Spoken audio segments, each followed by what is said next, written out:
بسم اللہ الرحمن الرحیم۔ السلام علیکم۔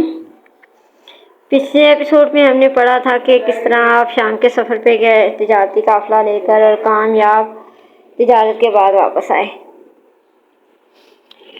جب آپ کامیابی کے ساتھ واپس آئے تو حضرت خدیجہ آپ سے بہت متاثر ہوئی۔ اب یہ ناممکن تھا کہ خدیجہ کسی وقت آپ کو بھول جائیں یا آپ صلی اللہ علیہ وسلم ان کے ذہن سے اتر جائیں۔ جہاں ہوتی آپ ہی کا تذکرہ کرتی اور جس سے ملتی آپ ہی کے گن گاتی۔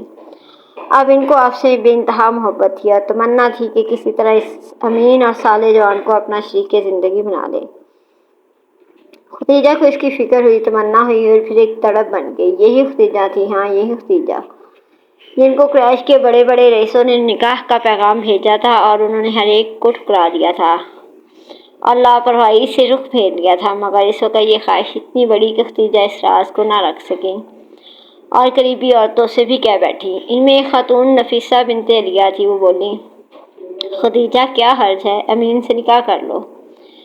خدیجہ نے کہا، اس کی شکل کیا ہوگی؟ نفیسہ نے جواب دیا، میں اس کی ذمہ دار ہوں۔ پھر وہ آپ صلی اللہ علیہ وسلم کے پاس آئی اور بولی، محمد نکاح کیوں نہیں کر لیتے؟ آپ نے فرمایا، میرے پاس ہے کیا جو کر لوں؟ وہ بولی، اچھا بتاؤ، اگر کوئی انتظام ہو جائے اور ایک نہایت حسین اور مالدار خاتون سے نکاح کرنے کو کہا جائے تو کیا تیار ہو جاؤ گے؟ آپ نے فرمایا، وہ کون؟ بولی، خدیجہ۔ خدیجہ کے اخلاق و دانائی سے آپ بہت متاثر تھے۔ آپ نے جیسا سنا تھا ان کو ویسا ہی پایا تھا۔ لوگ ان کو طاہرہ کہتے تھے، آپ نے ان کو طاہرہ ہی پایا تھا، مگر ان سے نکاح یہ تو آپ کے خواب و خیال میں بھی نہ تھا، کیونکہ آپ کو معلوم تھا کہ اس کے لیے بڑے بڑوں نے زور لگایا لیکن وہ ترس کے رہ گئے۔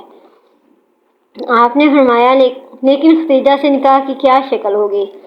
نفیسہ نے آپ کو بھی وہی جواب دیا، یہ میرے ذمہ۔ پھر آپ صلی اللہ علیہ وسلم ابو طالب کے پاس پہنچے اور ان سے سارا ماجرا کہہ سنایا۔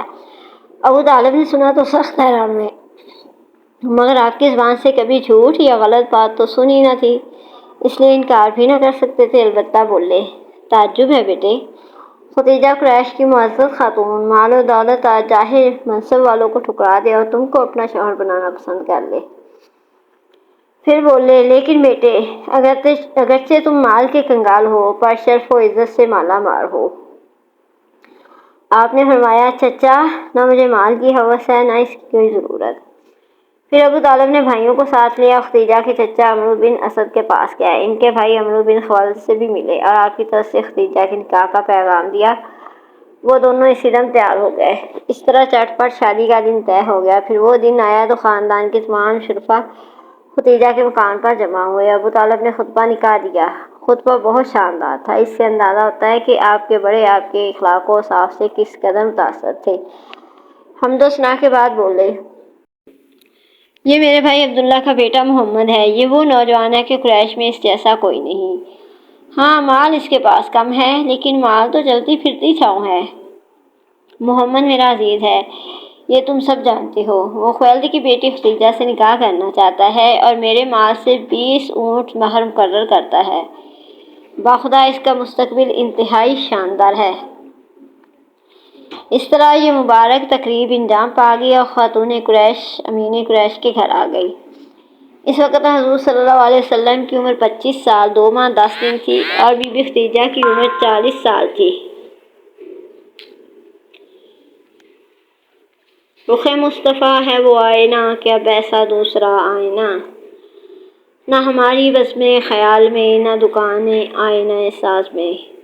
اس وقت محمد کی اٹھتی ہوئی جوانی تھی، حسن و دلکشی بلاکی تھی، گورا گورا رنگ ملاحت لیے ہوئے تھا، مسکراتا ہوا نورانی چہرہ، ہلکی گلائی لیے ہوئے، قد درمیانہ، نہ تو پستہ قد اور نہ بہت زیادہ لمبے، بڑا سر جس پر سیاہ سیاہ گھنے بال، گھنگھری گالے، چوڑی پیشانی جس سے غیر معمولی عظمت ٹپکتی، باریک باریک بھویں ایک دوسرے سے جدا، کچھ خمدار اور بھری ہوئی، انتہائی خوشنما، دراز پلکیں، سیاہ سرمگی آنکھیں، چڑائی لیے ہوئے، سفیدی میں ہلکی ہلکی سرخی جو آنکھوں کی کشش میں غیر معمولی اضافہ کر رہی ہوتی، پھر نگاہوں میں شرم و حیا کی گھلاوٹ اور دیکھنے کا انتہائی معصومانہ اور دلکش انداز، ناک کچھ اونچی سطواں، سامنے کے دانتوں میں ہلکی ہلکی سیخیں، گفتگو فرماتے تو موتی کی طرح چمکتے، ایسا لگتا جیسے ان سے نور ابل رہا ہے۔ چہرے پر بھری ہوئی گھنی داڑھی، خوبصورت سی اونچی گردن، سینہ کشادہ، مونڈوں کا درمیانی فاصلہ عام پیمانے سے کچھ زیادہ، چوڑی چوڑی کلائیاں، ہتھیلیاں فراخ اور نرم و گداز، انگلیاں موزوں حد تک دراز، ہلکی ہلکی ستی ہوئی پنڈلیاں، ایڑیوں پر بنائے نام گوشت، تلوے ذرا گہرے، چلتے تو قوت کے ساتھ ذرا آگے کو جھک کر قدم جما کر رکھتے، رفتار بہت تیز ہوتی، معلوم ہوتا نشیب میں اتر رہے ہیں، چہرہ غور و فکر میں ڈوبا رہتا اور نگاہوں میں پاکیزہ خیالات اور بلند جذبات چمکتے ہوتے، دیکھنے والا پہلی نظر میں مرعوب ہو جاتا۔ ختیجہ کے ساتھ آپ کی زندگی انتہائی پرلطف تھی، ان کی رفاقت آپ کے لیے راحت ہی راحت تھی۔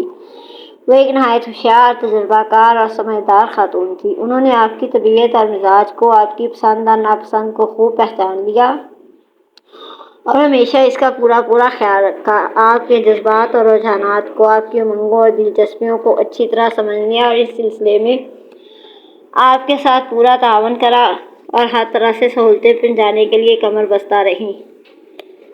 آپ کے رجحانات کیا تھے؟ سدا سچ بولنا، ہر کام ایمانداری سے کرنا، ہنگاموں سے بچنا، شور و غل کی محفلوں سے دور رہنا اور تنہائی میں بیٹھ کر غور و فکر کرنا۔